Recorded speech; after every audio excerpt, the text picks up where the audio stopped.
Right now, you know exactly what day it is. You know roughly what time it is without looking.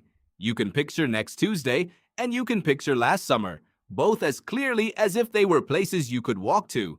But deep in the Amazon rainforest, there is a tribe of a few hundred people for whom none of that is true. They have no word for yesterday, no word for next week.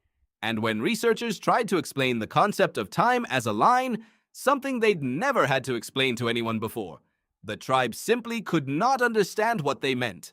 This is the story of what happens to a human brain that was never given a timeline to think in. The tribe is called the Pirahã, and they live along a river in the Brazilian Amazon, mostly cut off from the outside world.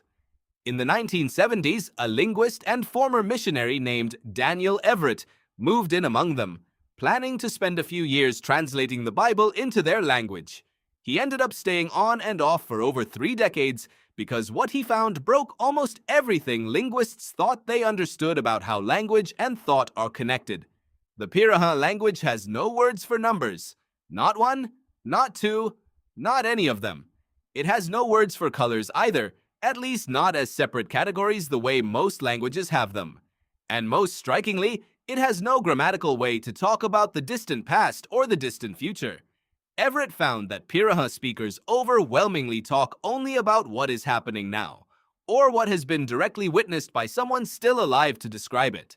A story about something that happened decades ago told secondhand carries far less weight in their culture, sometimes almost none at all, because it falls outside what they call direct experience. Try to imagine that for a moment. Not just a different vocabulary, but a different relationship with the past itself. Your own sense of self is built enormously on memory laid out in order, on being able to say, I was this person then, and I am this person now. What happens to identity when the language you think in was never built to hold a timeline? Here's where it gets stranger. This wasn't just a curiosity of vocabulary. It appeared to reshape how the Pirahã experienced time itself. Everett described how attempts to teach basic counting to Pirahã adults over months of patient effort by other researchers repeatedly failed. Not because the Pirahã were unintelligent. Every account describes them as sharp, quick-witted, exceptionally skilled at surviving in one of the most demanding environments on Earth. The failure wasn't a lack of capability.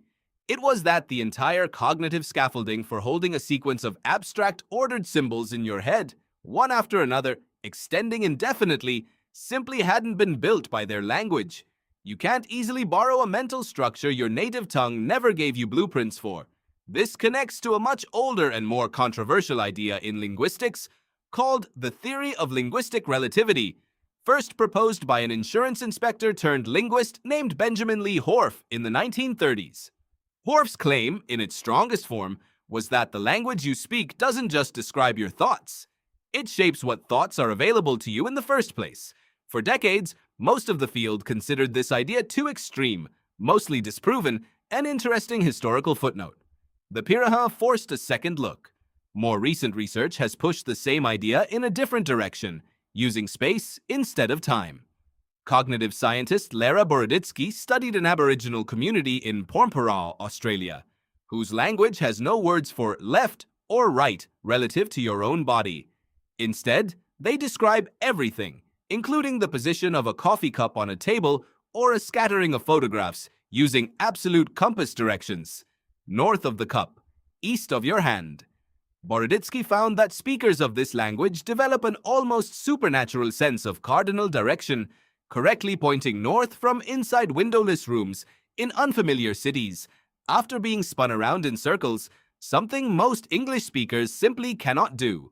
Their language forced their brains to constantly track direction, so their brains got extraordinarily good at it. The same appears true for time among the Pirahã, just in reverse. A language with no linear timeline appears to produce brains less oriented around one. Sit with that. The specific words your language has and doesn't have may be quietly deciding which mental muscles you're using every single day, and which ones simply never develop, not because you couldn't, but because you were never handed the tool. There's a deeper twist here, and it involves anxiety. Everett noted something else striking about the Pirahã: an almost complete absence of the kind of chronic worry that defines so much of modern life.